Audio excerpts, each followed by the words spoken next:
This is the new Skoda Fabia, and it's a bit like one of the Hemsworth brothers because it's also one of three, because underneath the skin it's pretty much identical to the Volkswagen Polo and the SEAT Ibiza. But which Hemsworth brother would the Fabia be? Now in this video we're going to find out, because that's really important, right? And to do that I'm going to talk you through the exterior design, the interior, I'm going to see how practical it is, I'm going to try out its tech, I'm going to also take it for a drive. Anyway, I'm Matt Watson and you're watching CarWow. Buying a new car? Then head to CarWow and my team will help you find your next car at a fair price. CarWow, your one-stop car buying comparison site. Let's start this video by talking about the design of the new Skoda Fabia. So this is an all-new car, so everything you see, new. If you look at the grille, it actually mimics that of the Enyaq, but obviously this isn't an electric car. You can't get an electric version of this actually. Now you get LED headlights as standard, and high spec versions get fog lights as well for a bit more of a sporty look. If you want to, you can pay to have the surround of the grille in different colours such as grey or black, make it look a little bit meaner, if a Fabia can look mean. Now one of the things they've worked on with this car is the aerodynamics to make it as efficient as possible, and that's why all cars get little vents in the lower part of the grille which can shut when the engine doesn't need cooling to reduce drag. The aero theme continues down the side because this new Fabia has smaller door mirrors than before, once again to reduce the drag. In fact, the design of the alloys help reduce drag as well. Look at that. So these are 17 inches, but the biggest wheels you can get, 18 inches on a Fabia. They're the smallest wheels on the entry-level car are just 14 inches, and they're steel with plastic trims. Ugh. You don't want that because this car does look smarter than the old one with these creases, just makes it look more expensive, as does this chrome trim that you can get with the car. I also like the two-tone roof. You can either have it in black or grey. Here at the back, the angular theme continues, and the new Fabia has a bit of a roof spoiler, some shapely tail lights. Unfortunately, they're not LEDs though. You can get them optionally, but not as standard. Why not? Skoda's very proud of itself now. It's got its name big and bold across the back of the car, and lower down you have black plastic trim there which contrasts against the bright paintwork on this car. Now the Skoda Fabia starts from just under £15,000, and if you're thinking about buying a new car, make sure you check out CarWow to ensure you're paying a fair price. Now you can do that by clicking on the pop-out banner up there or following the link in the description. Also, if you're thinking about buying a new car, you're probably going to have to trade in your old car, and to make sure you're getting a fair price for the car you're wanting to sell, you can also do it through CarWow. All you have to do is upload photos of the car, brief description, and our dealers will bid on your car to make sure that you're getting a good price for it. And the price that you're quoted will be the price that you'll receive. They'll even come and take your car away and just give you the cash. It's easy. Now, if you're wondering what that weird noise was, I think it was an ice cream van in October. Anyway, we're going to break for a bit and have some ice creams. Here on the inside, this new Fabia looks pretty snazzy. It's a very British word for you there. It means it looks kind of cool. So there's lots of shapes and surfaces going on. Look what they've done with the door handles. That's kind of cool, though in practice, they're not the nicest to hold or shut the door with. The dash itself, they've been quite clever with this. So even though it's a hard brittle plastic on the dash and on there, because it's textured, it actually looks quite cool. Then there's this little strip in there, which is really nice. You've got some fabric on the dash as well, which lifts it, and it's got some stitching. I think this robot might have been drunk when it was stitching this one because it's a bit skew-if, but never mind. Oh, look at that. You've got Fabia written here on the instrument binnacle. It's interesting. Also, the steering wheel looks pretty nice, and it's like a two-spoke design like you get in other Skodas, and thank God it doesn't have touch-sensitive buttons on the wheel. It's actual physical buttons which you press, which are much easier to use than touch-sensitive buttons which you're getting in some other VW Group cars, such as the ID3. Moving on to the infotainment screens, you can get a horrible little 6-inch screen on the entry-level car. Blech. Then there's an 8-inch screen, and then there's this large 9 or so inch screen. Now the infotainment system is okay. It can be a little bit laggy at times, and some of the menus are a bit confusing, but you know what, you're just going to plug in your phone and use Apple CarPlay or Android Auto. One thing that I'm happy about is that, unlike on some other Skodas, the climate control is separate. Physical buttons down here, not annoying menus in the screen, though you can actually fine-tune the climate here on the screen if you want to. Shut up, fan. Now, mid-level cars and above have a digital driver's display, which is pretty good as well. I like that. Lower spec cars, though, have just normal analog dials with a horrible little LCD screen in between them. Ugh. In terms of the driving position, you know, Skoda always get this right. There's plenty of adjustment in the seating and the steering wheel. So that's good, as is the practicality. So you've got a little bit of storage under here with a 12-volt socket for old-fashioned charging. There's also some cup holders there, which removable for some reason. The glove box is an okay size. There's some storage there with 2 USB-Cs. And if you look here, there's a charging pad on this particular car. The door bins are huge. They can hold a large bottle. So I'm very, very satisfied about that. And there's even this little extra bit of storage down there where you can like leave things and forget where you put them. This new Fabia has about 10 extra centimetres between the front and the rear wheels, and that means more interior space, and you really notice that here in the back. Knee room's pretty decent, headroom's good as well. Ooh, you probably noticed, look, you can now get it with a panoramic glass roof, which is lovely. Makes it feel nice and light back here. Also, it's dead easy to fit a baby seat in here because there is so much room. And it helps that, look, you've got ISOFIX anchor points which you can easily get to. You don't have to flip over any covers or just try bodging in between the seat fabric. And you don't even have to move the front passenger seat forward when you spin the seat round to make it go rear facing. It is surprisingly big for a small car, and you have stuff like this. Look, there's an armrest, cup holders. Shame they're not hidden, but you know, it's an inexpensive car. I am impressed. And you've got big door bins. Look, you can fit big bottles in them like that. Plus, you have a little storage pouch there for a mobile phone, and a bigger pouch here as well. And 2 USB-Cs for charging your mobile devices. Lovely. Another thing that's big about the Fabia is its boot. It's got a capacity of 380 litres. It's the biggest of this size of car. For instance, the Polo, which is basically the same car underneath, its boot is 350 litres, so 30 litres less. A Ford Fiesta's, it's less than 300 litres, so this is like 80 litres bigger than a Fiesta's boot. It's insane! And it's got loads of cool features like hooks to hang things off, hooks on the back of the seats, little storage compartments. It's great. However, if you want a car with a bigger boot than this, which actually works out the same money because of CarWow discounts, I'll put a link to it up there. Click on that pop-out banner or follow the link in the description to find out what the car is and what the CarWow saving is. Now, of course, if you need to carry big things, you can fold down the seats in the back of the Fabia like that for even more room.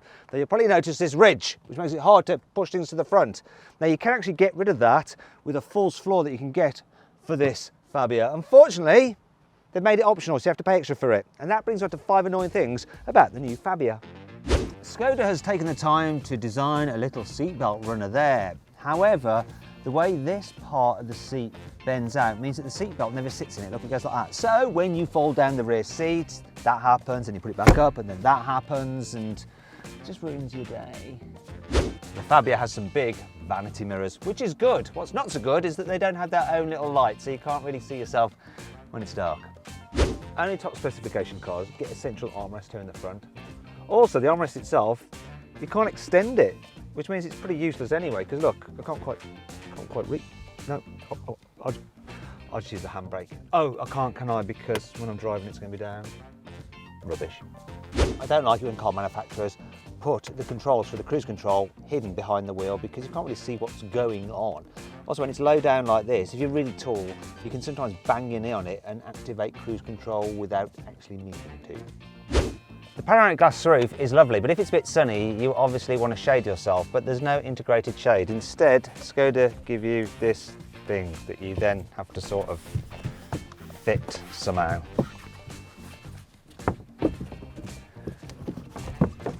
Can't be arsed. It's not all negative though. Here's 5 good things about this car. The Fabia comes with a range of standard Simply Clever features, including an ice scraper and the fuel filler cap, which is also a magnifying glass. A little storage bin down here with a bottle holder, which if you don't like, you can just simply remove. There's a little rubbish bin in here, look. I'm not sure how much you could actually put in there. There's a little clip in here for your parking ticket, a holder for your pen. There's another clip for a parking ticket up there if you want to display it. And this cup holder has little feet in it, so you can open a bottle like one-handed while you're driving. And I need that for the next Simply Clever thing. The cap for the windscreen washer fluid doubles as a funnel, so even if you're a crap aim, you should be able to get water in the right place. You can imagine how messy my toilet is. And finally, mid-specification cars and above get an umbrella in the door. Yay! For an extra £185, you can buy some more Simply Clever stuff for your Fabia's boot, such as this little storage area here where you can probably put bottles of wine in there. It's removable if you don't want to use it. You also get this little hammock where you can put your shopping in like that, so it doesn't all slide around when you're travelling back from the shops. And then check this out, my favourite thing is this. If you've got a dog, there's this little protector for the sill so that their claws don't scratch your nice paintwork. If you're unfortunate enough to have triplets, fortunate, then you'll be pleased to know that Fabia has Isofix on the front passenger seat. Come on, get in. Look. Done. You can get mobile phone and tablet holders for rear passengers. But is it big enough to accommodate my Galaxy 5? Let's have a look. Oh yes, fine. Look at this, the rear windows go all the way down, which is quite unusual nowadays. The Skoda Fabia is available with 3 different petrol engines. You can get a 1 litre naturally aspirated, a 1 litre turbo, or a 1.5 litre turbo petrol. And power outputs range from 65 horsepower, which is pretty puny, to 150 horsepower, which is quite a lot. Now, lower power cars get a 5-speed manual, higher power cars get a 6-speed manual, but you can also get the car with a 7-speed automatic. I seem to be bothered by a wasp here. It's probably cross because you can't get the Fabia with diesel or electric power. No electric version. That's nuts. Anyway, what I'm going to do is configure my ideal Skoda Fabia using the carwow configurator. So my ideal trim, engine, and gearbox. And hopefully I should get an offer back from a carwow dealer. And yeah, if you want to see what the car is and the offer, click on the pop-out banner up there. I'll follow the link in the description. Hopefully I'm not going to get stung. I think the wasp's actually attracted to this orange paint. Now let's see what this Fabia is like to drive. First thing I noticed, stands out straight away, the comfort. You know, this thing goes over bumps really, really well, just smooths them out. Small cars can sometimes feel a little bit jittery over bumps, but this one, no, just soaks them up. That is good news. Visibility is generally pretty good. Good view out the back window, decent view at the front, big side windows, and even though those door mirrors are smaller to improve aerodynamics, you can see plenty of them. Now, this manual gearbox, it's fine. It does have a slight notchy feel to it. That's the only slight problem, but the clutch is nice and light, and the brakes, they're fairly strong, but not grabby. I like that. Steering, it's that usual Skoda thing of not having loads of feel, but who cares, because it's not supposed to be a sports car, but it's accurate and it's light, which is more important when you're trying to park this car. And thankfully it's quite easy to park because it's small. Now, when you get out onto faster roads, while this car isn't sporty, it still handles pretty well. So it'll grip on and go round, and it's fairly fuss-free, which is what you want, really. If there is one slight problem, it's the fact that you can't get electric power with it. So this one has the 110 horsepower 3-cylinder turbo petrol, which is nippy enough and it's fine for on the motorway. However, in town, it does feel a little bit vibey. You can feel the vibrations coming through the pedals and a little bit through the steering wheel. And if you rev it out, then it starts to get a little bit gruff. If you want a small hatchback that's electric powered, click on the pop-out banner up there to check out my pick of the small electric cars. There's also a link in the description. One of the things I will say about this engine though, is that it's got enough pep that this Fabia does not feel out of its depth on the motorway. You can easily keep up with other traffic and overtake. Speaking of which, this car's actually pretty decent on the motorway. It's got good sound insulation, so you don't get too much wind noise. The seats really comfy over longer distances, and generally it feels like a bigger car than it actually is. Overall then, this new Fabia is rather nice to drive.